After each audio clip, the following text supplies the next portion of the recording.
In this video, I'm going to be going over JavaScript Google Charts, and this is going to be an example of what we're going to do today. We're going to be making multiple charts. So this chart has a title, it has different brands right here. And so this chart is going to be a bit different. It's going to have the exact same details, but it's going to be a different chart. So we're going to be going over different charts, graphs, and over how we can change the data here and so on. So make sure that you watch this whole video, and before we get started, make sure that you like it, subscribe to this channel, and hit me up on Discord or Instagram if you want a one-on-one private web development lessons. For now, let's get started. The first step to adding the chart is going to be opening W3 School, scrolling down to the JavaScript graphics section, to the JS Google chart, and then in this page we're going to scroll to how to use Google Chart, and we're going to copy the link to the charts loader and put that at the very top of the body. Now the next thing is going to be making a div where we're going to load the chart, and we're going to need to select it later on, so add an ID or class that you're going to remember. I'm going to add an ID of chart, and what we're going to do now is set the width and height. So I'm going to go to my CSS class, write chart, and this is actually going to be the max width and max height. So let's do 600 pixels for the width, and then the height is going to be 400 pixels. Now this is all that we're going to need for our HTML. So we're going to need the script for your JavaScript file, and then we're going to need the script for the graph loader, and then the div where we're going to load the graph. Now after you've styled the max width and height, we can open our JavaScript file and go back here. Scroll down, and what we're going to do here is actually load the graph API, and then we're going to run a function or a callback function once it's loaded. So I'll just copy that and paste it here. So first line is going to load the graph API, and then the second one, we can see that it has this method called setOnLoadCallback, and then we have this function called drawChart, which we have to create. So we're going to write function draw chart, and then in this function what we're going to do is we're going to set the data of the chart, set the options, and we're also going to draw the chart. Now to set the data, we're going to have to make a variable, so I'm just going to write const data, and if you're going to be changing the data later on, you're going to have to change this to let, but I'm not going to be, so I'm just going to set this to const.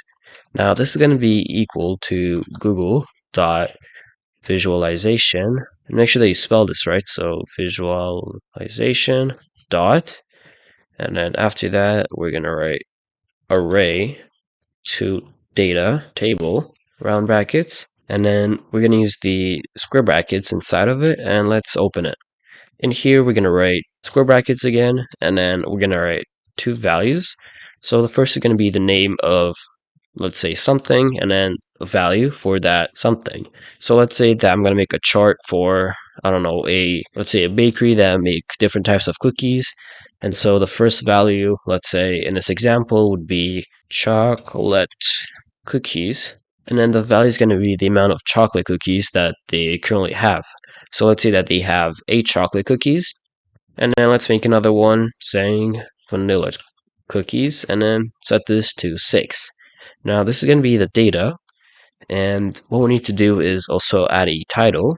So I'm just going to write const options, and then in the options we're going to write title. So it's actually going to be an object, and then title is going to be equal to the title of the graph, which I'm going to set to our menu. So there's going to be the menu of the bakery. So we've set the data and we've set the options. Now the last thing that we have to do is draw the chart. So let's write const chart, and in here we're going to write new Google dot visualization dot, and then this is going to be the name of the chart.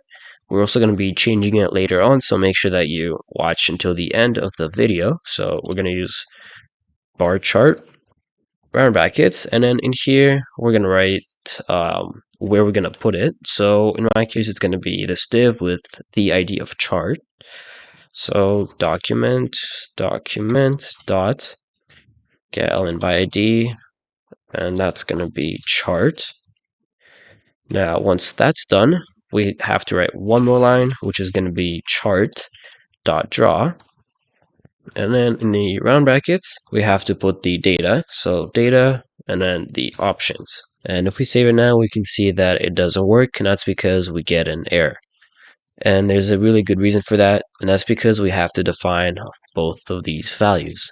So to do that, what we're going to do is we can just copy and paste it at the very top, and then here we're just going to write what they mean. So what the first value mean in each of these square brackets is going to be the cookie flavor. So flavor, and then the second value is going to be the amount of cookies that this place has. So when I save it now, we can see that it works. And the reason that we had to do this or define it is because when we hover it, we can see that it says vanilla cookies, and it also says the amount. So if we, let's say, remove this, then we can see that it's just going to say 6. Now it says 6, but we don't know what 6 or let's say 8 means. So that's why we have to define it. So amount, now that we know that there's 6 vanilla cookies and then 8 chocolate cookies. And let's actually make this longer, and because I don't really know too many flavors, I'm going to change this to car brand, and then let's say amount of cars that this car brand or car dealership has. So dealership. Now let's start by writing BMW. So BMW, and then we can do Audi. Let's do Mercedes, and I think this is going to be good enough. So now we can change the amount of cars. I'm just going to write random numbers over here. So let's do, okay, that's too much. This is really big numbers, but doesn't really matter. So let's say 60 here. And now we can see that, let's say BMW has 156 cars, but it says amount. So let's change this to cars. And then the last thing is going to be changing the title. So I'm going to change this to cars in each dealership. Now we have a title that actually makes sense when we look at the graph, and there's actually different charts. So this is going to be a bar chart, but there's different charts that we can use, which is what I'm going to go over right now. So the next chart is going to be a pie chart. So we're going to change this to pie chart. We're going to see the title, the brands, and then the pie, and it's going to say the amount of percentage that, let's say, this portion takes out of the pie. So the BMW, if we hover it, we can see that it says 156, which is going to be the amount of cars, and then also the percentage sign, and then also the brand, so BMW. Now the next one is going to be the exact same thing, but it's going to be 3D. So we're going to go in the options, and then we're going to write is 3D and set this to true. Now we're going to see that it's going to go 3D, and that's an option that we can use, but only for the pie chart, because let's say I change this to change this back to what it was. So bar chart, we're going to see that nothing changed, even though I'm using the is 3D. Remove it, the exact same thing. Now the next one is going to be the line chart. So line chart, and then this is what it's going to look like. So we all know what a line chart is, and if you want to, you can obviously change the order for it to look like this. Now the next one is going to be a scatter plot. So we're going to write scatter chart. So now we're going to see a scatter chart, and it works the exact same way as the others. You just have to change the name of the chart. And so this is going to be for this video. So I really hope you guys enjoyed it. And if you did, then make sure you leave a like, subscribe to this channel, leave a comment down below if you have any questions or video requests or anything else that you would like to say.